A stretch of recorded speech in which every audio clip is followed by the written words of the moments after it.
Então tá, pessoal, estamos voltando aí com o programa Feito em Casa, agora 22 horas 5 minutos. O nosso convidado de hoje é o professor Eloenis, professor de História, fanzineiro, artista visual e blogueiro.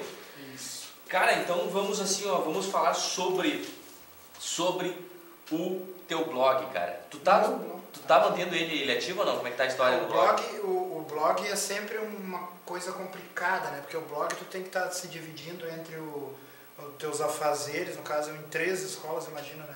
Professor em 3 escolas e tem que atualizar o blog. O blog é uma ferramenta que tu tem que estar sempre atualizando, né? Então, às vezes eu fico ali 20 dias, um mês sem atualizar. Sabe como que é blog, né? Qual é o teu blog, então? O meu blog é o www, que nem a Sônia, né? .resistênciacultural Com K? .blogspot.com. O cultural com K, né? O cultural com K, exatamente. E o que trata o teu blog, cara? Meu blog trata exatamente das coisas que eu venho pretendendo fazer durante a minha existência, né? Que é a arte, história, arte urbana, fanzines, artes visuais, né?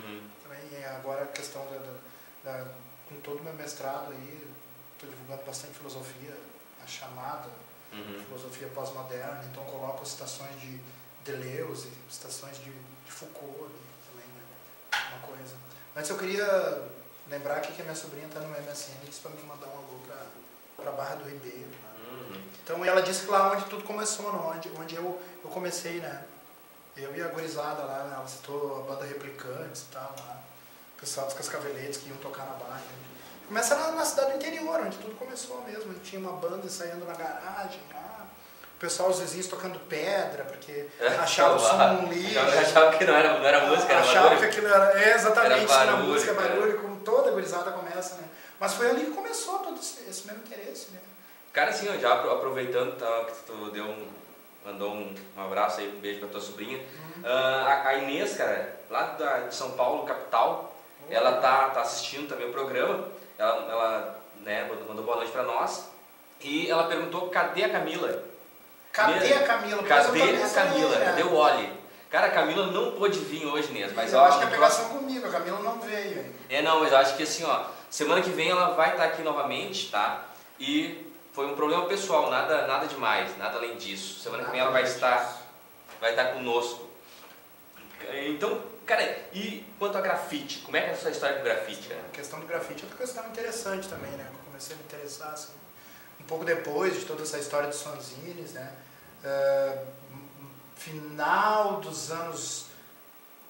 Meados dos anos 90, né? E até início dos anos 2000, assim, começava a ver aquela manifestação, né? Nos anos 80 eu saía, pegava um ônibus, saía lá da Barra do Ribeiro e vinha para Porto Alegre e começava a ver aquelas pichações, né?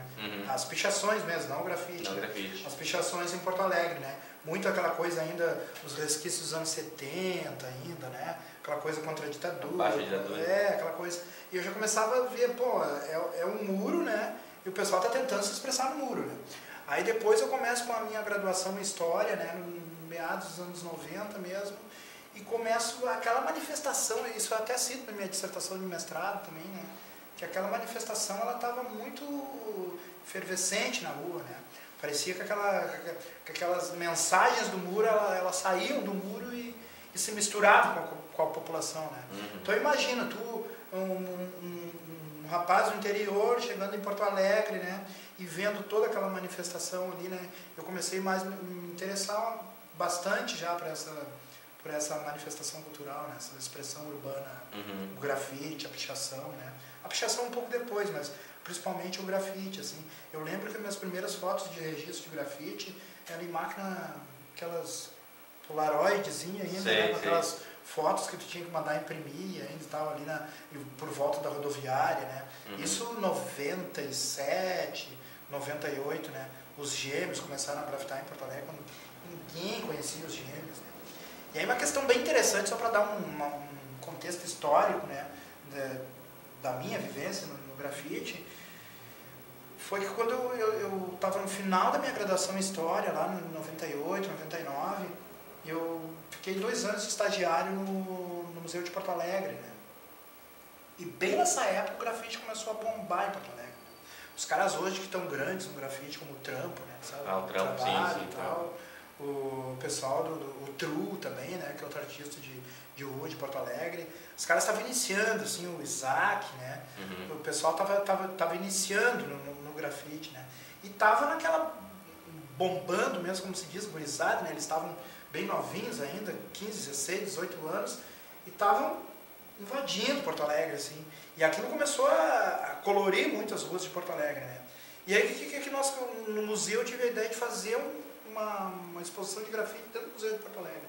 Fazer uma oficina de grafite e pintar as paredes do museu, né?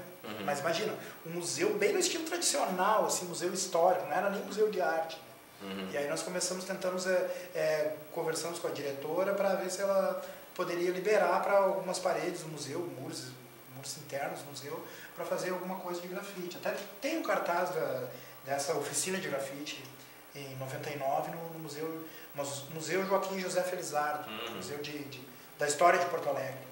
E foi ali que começou todo esse meu envolvimento com pesquisar mesmo o grafite em Porto Alegre. Né?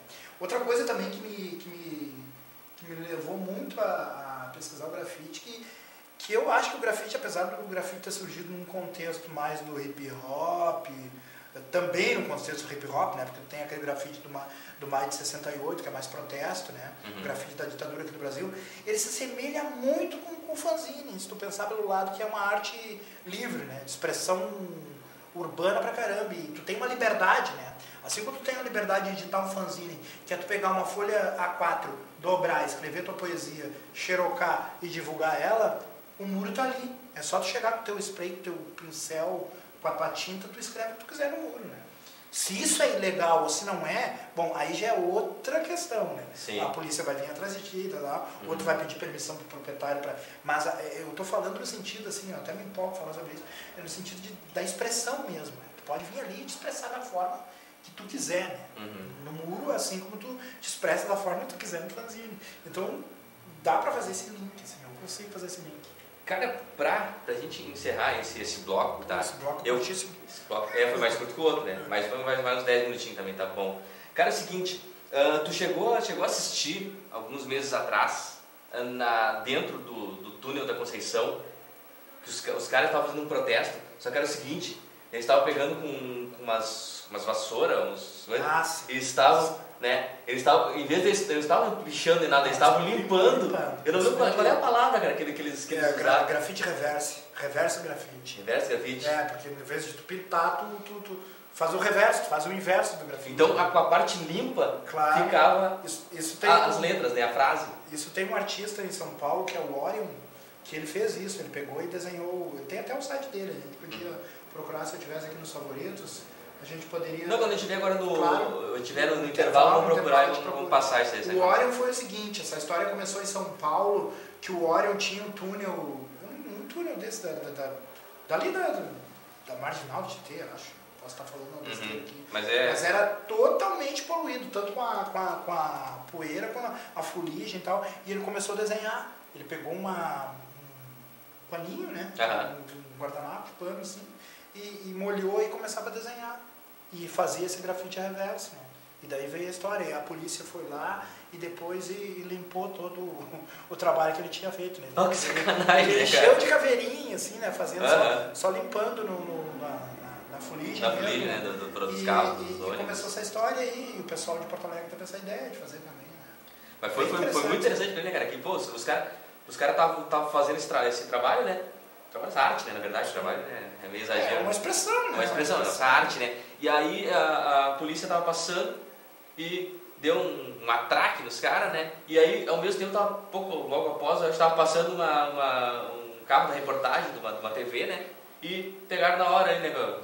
Sim. Foi. O pessoal acontece essas coisas, né? Porque às vezes, bom, aí é uma questão muito forte. Muito forte, porque às vezes quando tá fazendo essa manifestação ilegal na rua, uma pichação, às vezes tu não é reconhecido, se a polícia vai te pegar, vai te parar, aí tu sai na mídia, entendeu? E às vezes para esse pessoal que tá nessa correria aí, os pichadores e tal, às vezes para eles isso é até interessante, né? Porque a nomenclatura deles vai ficar divulgada, vai ficar conhecida. Pô, tinha um cara que até hoje é famoso em Porto Alegre, né? O Toniolo, né, cara? O Toniolo minha dissertação, o pessoal da banca, os professores da banca citaram, não vai falar sobre o Toniolo na tua dissertação?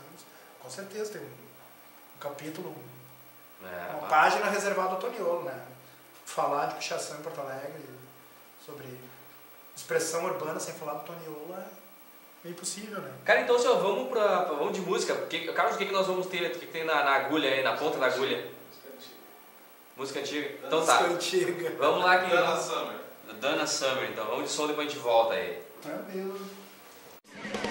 olhartv.com, o seu canal de TV na internet.